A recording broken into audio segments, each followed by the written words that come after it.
wasn't yours. I'm going back, I'm going back, I'm going back, I'm going back, I'm going back to who I was before. I like me better, I like me better. Hey guys, and welcome back to my channel. So once again, the girlies are mad at Telfar, and looking at it, I want to do a video talking about just where I see it going for Telfar and evaluating people's relationship with the brands. If you guys want to know what I'm talking about, let's go. Now, I'm sure if you clicked on this video, you probably already know what Telfar is. If you do not, Telfar is a line that they specify is a unisex line created by Telfar Clemens, and you know, their motto is like, it's for everyone. Keep certain, you know, mottos and lines in mind in this video.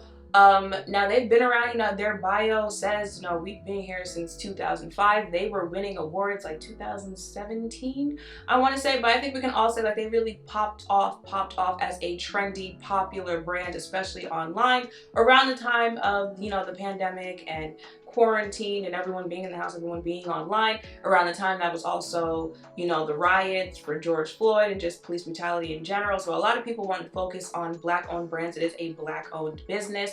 And you know, they started getting that type of popularity you get when entertainers start mentioning you. You know, they've been mentioned and posted on Beyonce's website. Other celebrities have, you know, shown themselves carrying Telfar. So the popularity really popped off within like 2020, somewhere around there, right? And it was booming for them after that. I'm sure you know their very popular item, the shopping bag. It's the most talked about item that I see from the brand.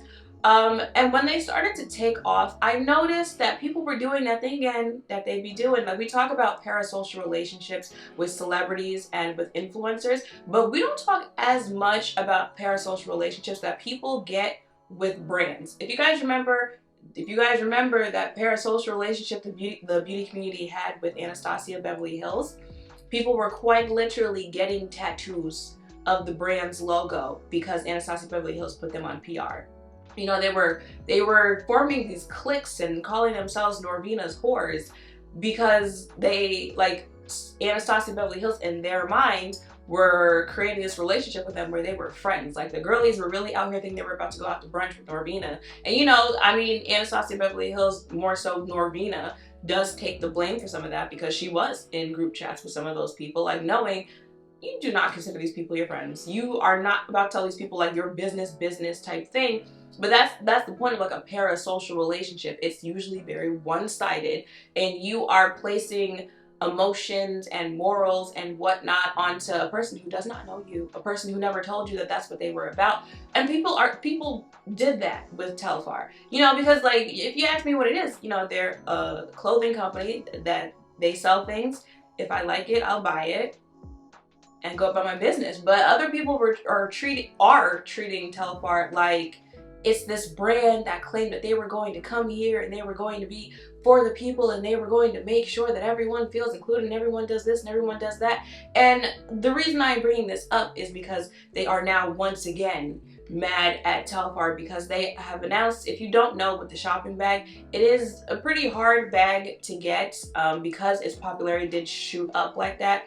It was selling out very quickly. You know, people have tried buying it and it sells out in like 13 seconds. It's like that type of on-demand product. They did later on come out with the bag program where you would pre-order your bags and the bag would be made specifically for you to kind of help curb the demand of this bag, right? Well, they announced that they were going to restock the bag in a popular color, the color black, but the only way you could buy it is if you buy something else. Like, they have a tracksuit collection, I guess they just came out with. The only way you could get access to buy the black shopping bag is if you buy an item from the tracksuit collection, and people weren't feeling that. I saw one video where a girl was like, buying the tracksuit only buys you access to buying the bag. Like, if you're gonna do that, I should be able to get a discount on the bag, or buying the tracksuit item makes it so I get the bag with the tracksuit. And it's like, be for real. You know, it's PG-13. Be for real. Their most popular item, you are going to get a discount or for free because you buy something else? That is the point of them being in business. They want your money. They want as much of your money as they can get. Like, they're not going to give you a like that is why they're doing that. And also, when you realize that Telfar is a pretty pricey brand, you realize that that marketing tactic of doing that is not so uncommon. You know, funny enough, they do get compared to Birkins very often. Usually just the high demand for Telfar bags and the popularity of it is what is being compared to Birkins. But if you do know anything about Hermes, then you know that is a reason why a lot of people shop other Hermes products, like the sandals, bracelets, shirts. That's why they get little pieces like that, because that is something Hermes also does. If you buy other things from them, it allows you access to buy a Birkin bag. Now, of course, you can go on, you know, like Fashion File, wherever sells like consignment Birkins, and you can buy them, you know, at a cheaper price, stuff like that. But like directly buying it from them, that is a tactic that they use to, you know, get access to that type of thing. It's pretty similar what Telfar is doing now. Now, Telfar has, you know, seen people saying that I don't like this. I just want to buy the bag, blah, blah. And they have said, you can always wait to see, you know, the next time that the bag itself drops, and you can purchase it that way. But this time around, if you want to buy it, then you have to buy, you know, one of the other items. And again, I saw someone saying, well, what if I have the money this time right now just for the bag, and the next time that you have the bag, I don't have the money?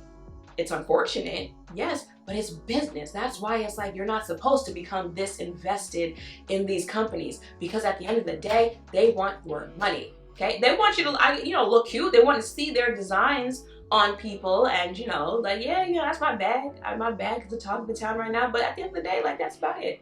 That's about it. And that is why I talked about this a little bit on TikTok, where I had to ask people, like, but before I get into that, previous times where I've seen people get upset with Telfar, if you guys remember, they came out with this circle bag, and people are like, oh my god, it's a new shape, you know, it looks more structured compared to the shopping bag, blah, blah, blah. But then people realized what the price of that bag was. I believe it retails for $560. It's over $500 for that bag, right? And they were like, how do you get us this comfortable with the price of the shopping bag, and then the next item you come out with, it's, you know, an arm and a leg for a bag that's that size, that's impractical, that's this, that, and the third. And I'm like, and we've talked about this before in videos, that is why it's always crazy to me when people say things like, well, the company should have started out with smaller or regular pricing, and then once they prove themselves, once they prove that they have quality, they can up their prices. That is not how business works. Okay, and that, like, it proves you can't do that, because once you get customers comfortable with a price range, if you think you can just shoot up and now you can be a high-end brand, it doesn't work that way. You know, when Rihanna launched the luxury clothing line, Fenty, people were like, well, she knows her fans can't afford that. She knows that, you know, most of her stans are in high school, so why would she create something that's that expensive? Why wouldn't she prove herself as a designer first, and then if she wants to have Fendi prices? It does not work like that, and this is proof that it does not work like that. Like, people were that quick to say, oh, Telfar is switching up, oh, they're selling out, we made them popular, and now they're going to forget about us because we are who they made their brand for. And I was like, did they? Did they though? Someone was like, I'm disappointed because Telfar is supposed to be an affordable, accessible luxury brand. Is it supposed to be an affordable, accessible luxury brand, or do they have that one popular product that is affordable and accessible, and y'all just ran with it thinking of the entire brand that way? Because mind you, I was like, you know, maybe it's me, maybe I'm bugging. I'm gonna go back, see if I can find anything of, you know, Telfar himself saying that the brand is supposed to be an affordable, accessible luxury brand.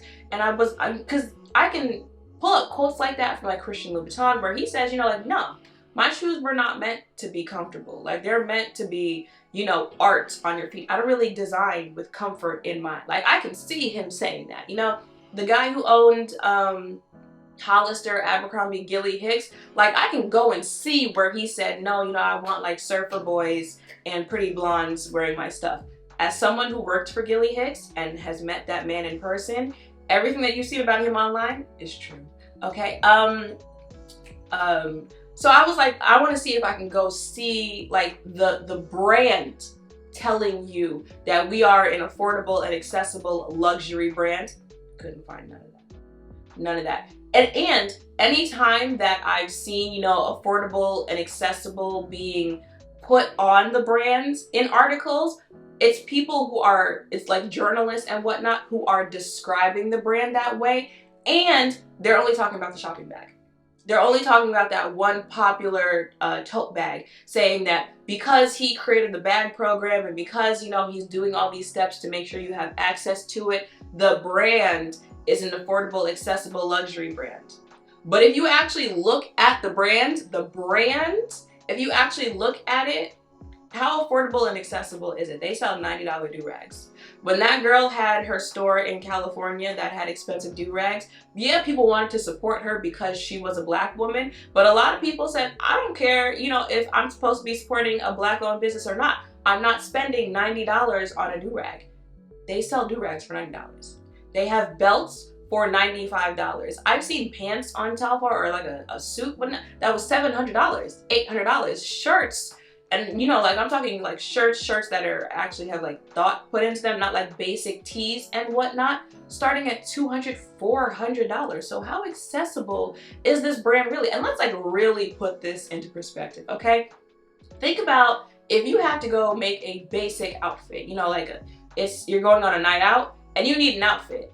You probably know, I mean, Zara has raised their prices in the last few years, but you know, Zara, if you want to get like a basic outfit, you can probably do that at Zara for like under $150, maybe. I mean, again, some of their stuff has gotten pretty pricey, but like that is a reason why Shein has so many people in such a chokehold. You know, you can make an outfit on Shein for under $150. That's why people shop at Pretty Little Thing, Fashion Nova, H&M, and the list goes on, right? Let me pull up Telfar. Let's try to make an outfit on Telfar. I'm going to screen record. Okay, so let's go to apparel. Just camo. I guess, or hoodies. No, let's maybe I should go on t-shirts. Okay, so here's camo. I'm gonna just add the first thing that I be seeing on these pages. So the first thing is this shirt right here. It's a t-shirt, it's a camo print t-shirt that retails for $188. Okay, so let's go ahead, add that to the cart, and then, do they sell bottoms? Shopping bags, collaborative apparel, okay, hoodies, sweats. Let's go denim, like jeans, I guess. Oh, those are atrocious looking jeans. But I said I'm gonna add the first one that I see, so we're gonna add these pants, thigh hole jean. What do they look like on? Oh. Retails for $225. Okay, let's go ahead and add that to the cart. Shoes. You know, you need a whole outfit. Just shoes. Shoes. Okay, shoes. You see those boots that say $769? This is an affordable, accessible brand. Okay, the shoes, $4.99 for these loafers. We're gonna go ahead, add that to the cart. And if we wanted to make a basic outfit stop right there, nothing else, it would cost $912. For a bit, think about how much it would cost you to make an outfit at any of the other stores I just mentioned. And if you wanted an outfit at this brand, it'd be $912. Now again, let's see. Where'd it go? Hats and belts. Okay, so if you want to throw in a hat, it'd be $110 for the hat. If you want to throw in a belt, $95 for the belt. Is there anything else here? I mean, if you want to, I mean, the bag is popular. I don't even know if we'll be able to add a bag to the cart because their bags stay sold out. But you see what the other bags look like? Again, people talk about, you know, the shopping bag, the shopping bag, the shopping bag. But the duffel bag, the smallest size you can get is $290. The circle bag, it was $567. I don't think we'll be able to add a bag to the cart unless there's a shopping bag that's available. Nope, they all say Y'all say sold out. But you see the pricing of the bags. Socks. All the socks are sold out, but you see the pricing of the socks. Jewelry. Okay, you know, I'm gonna add the first thing, a pair of earrings for $175. Add that to the cart. And now, for that outfit, it would run you $12.92 for that. Think about how many outfits you can get at the other stores that I mentioned and the price you can get it for. It would cost you some people's rent to get a pretty basic outfit from Telfar, not including one of the bags, which is what they're most popular for. And again, I'm just waiting. You see why I said if you are talking about the entire brand, how can you really say that the brand told you that they were supposed to be an affordable and accessible luxury brand? That is why I asked, is the brand affordable and accessible? Not. And accessible, or do they have a popular item that is affordable and accessible? And even that one item, that's the smallest size bag you can get that retails for $150. Like, I have it. You can fit a phone, a wallet, your keys. I've carried it around a couple times. You know, I don't put much in there because you can't. But like, that couldn't be my everyday bag. You know, I'm going through Walmart, I'm trying to throw receipts in there, throw change in there and go about my business. As small as it is, you can't do that.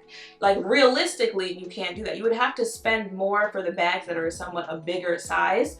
And again, once you start getting the bags that are like $200, $300, how accessible and affordable are they? Someone tried to argue with me that, well, the brand themselves said that, you know, we are for everyone and we're about making our stuff accessible and inclusive. And that is why when I pointed out that they said they are a unisex line that's for everyone, that is what they mean. They mean like, we don't discriminate on the type of people that can buy our stuff. We make our stuff so that men can wear it, women can wear it, whoever wants to wear it can. When they say we're making it accessible, that means we are making it accessible so you can buy it. So you have the option to buy it, especially with the bag system, security system program. We are making sure you have access to buy it in terms of you can go on the site and it doesn't sell out in 13 seconds because resellers have robots on the site to sell their stuff out. That is what they mean when they say like we're trying to make it accessible. That it just does not make sense to say that they're trying to make sure that you have access to it and they're making it for you and they're making it affordable when that's what their pricing looks like. It doesn't make sense. You know, same way like Chanel wouldn't say like we're making it affordable for the people that can buy it, because the people that can afford Chanel can afford Chanel. It's affordable to them. It's in their bracket where they can afford that. So like Telfar, they're not telling you like we're affordable whatever, because we're just assuming if you're checking out on our website, you can afford it. And a t-shirt that is $188, let's be realistic. People complain about Zara raising their prices. Now, would I say that they are placed as a high-end luxury brand? No. But they're still a luxury brand. Like, they're still, I mean, now, you can argue the quality of Telfar in another video, another space. That's not the point of this video. But, like, they never told you that they were going to be Zara. You know, they never told you they were going to be Shein. They never told you any of that. And it's funny because I don't see people like pushing Brandon Blackwood as, oh, this affordable, accessible luxury brand, when like Telfar prices are more than that one. You know, I do see some people pushing that Coach is also affordable luxury. It's also not. You know, if we're not talking like Coach outlet, we're talking Coach. You can pull up Coach. Clothes. Go dresses. I like dresses. Like, you pull up Coach's website, the first thing, I'll have the picture pop up, but lace dress $9.95, floral baby doll dress $5.95, knit dress $6.50, knit dress $6.95. Now with Coach does offer, you know, like they'll have days where they're having 25% off, 50% off, stuff like that. So maybe you have like a little bit more access, but even 25% off $9.95.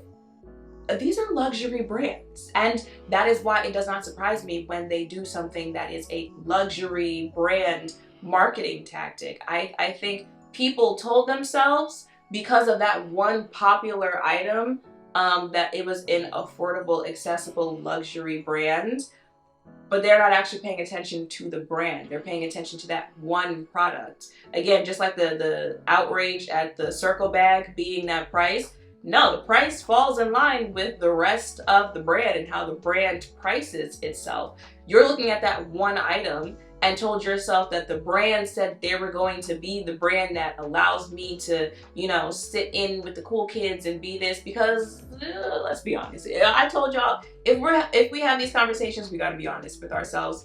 I think a reason people have created this relationship with Telfar is because the idea of affordable luxury for them was supposed to give them the feeling that being able to, you know, carry Chanel and Louis Vuitton gives the people who carry Chanel and Louis Vuitton. Now, do people buy luxury items just because they genuinely like what they're seeing, because, you know, it goes with their fashion sense? Yes, they do. But let us not pretend that a lot of people do not put status, symbol, and respect on luxury items. You know how many times I've seen cases, especially if you watch like true crime TikTok, people who were able to scam people out of like millions of dollars just because they were dressed nice. Like, I saw a girl, she was able to scam friends, hotels into letting her stay there because she was dripped down in Gucci, because she, you know, she could carry a Birkin. Oh, well, you know, she's carrying a Birkin, she's wearing Gucci, she's got this, that, and the third, then yeah, she's about it. I don't have any proof that she could afford to stay in this hotel, and I'm letting her stay because she says she's going to wire me the money to pay for it, but she's got all of this on, so she must be someone that I should be able to respect and someone I can trust. Let's not act like that's not a real thing. But the average person cannot do that on a Chanel and Louis Vuitton budget. So I think a lot of people want to push the idea that Telfar is, you know, a brand that everyone, you know, college kids, and, you know, you just save, if you're in high school, you just save up your check, you can be able to be dripped down in Telfar, when that's not reality. You can't, like, you just saw that. You saw what the pricing of the other stuff looks like. It's not a brand that you can do that, and I feel like that is why when Telfar does things that align with their pricing, marketing, and tactics, people feel betrayed. People feel like, oh, you're selling out, you're doing this and you're doing that, because they've created the idea that that's what the brand is, but that's not what the brand told you that it is. You see what I'm saying? Like, that is what you want them to be. And I feel like if more people realize that and more people start thinking about that, your feelings would, like, you wouldn't be so invested, you know, and your feelings wouldn't be so hurt when they do certain things. Like, you would just look at the website like most other websites, most other things that you buy and use, and say, you know, they've got a coffee maker that I want, I'm gonna buy the coffee maker and go about my business. They've got bed sheets that I like, I'm gonna buy the bed sheets and go about my business. Same thing here. They've got a hat that I like, that I can afford, I'm gonna buy it, I'm gonna go about my business. I'm gonna stop thinking that, oh, this brand represents this and this brand does this and it does this for the people and it does that, like. But you know, that's just my opinion. That's just my way of saying it would be easier for you and, you know, save you feeling disappointed and whatnot if you called it what it is. And it's funny because, like, whenever I have these type of discussions or talk about this type of stuff, I'll get called like both things. I'll either be called a hater or like a bootlegger, right? Which, mind you, in this video, I didn't say whether or not I agree with their pricing, whether or not I think it's worth it, whether, you know, they should be moving that way or they should be, but just simply talking about it, because people are so invested. They see it from a personal way and not business. So it's like, oh, you agreeing that they should be changing up their pricing like that is you bootlicking because you're such a fan of the brand. And I'm like, how is that? It's not, first of all, it's not changing up. That's what I'm trying to say. Like, if you get your feelings out of it, you'll realize that it's not them switching up. So how is that bootlicking? Or someone will be like, oh, you know,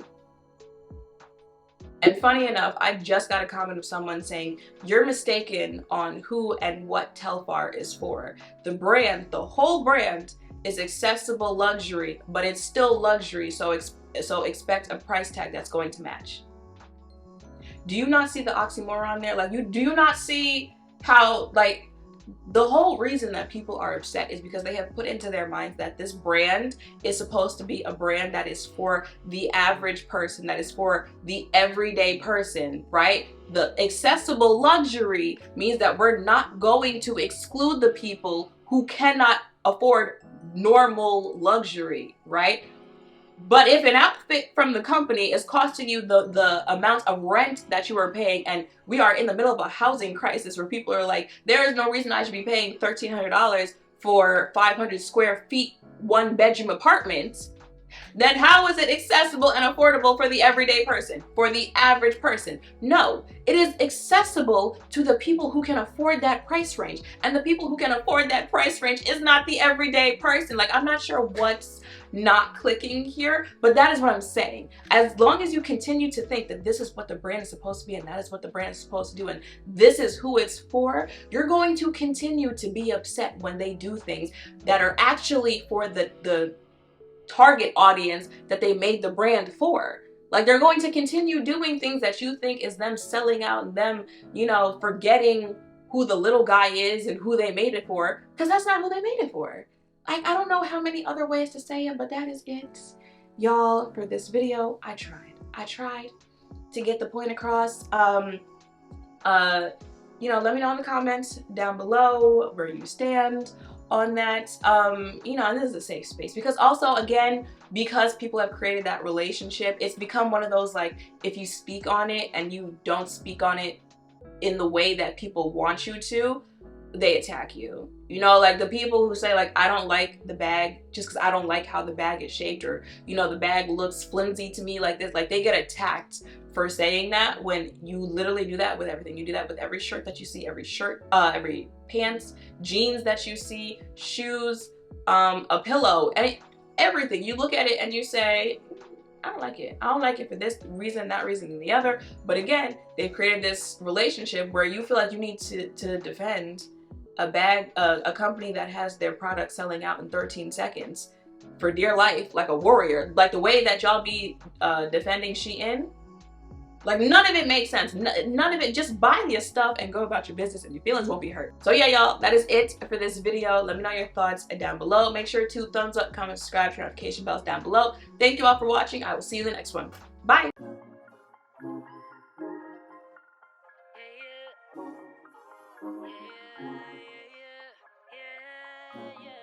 yeah, yeah, yeah.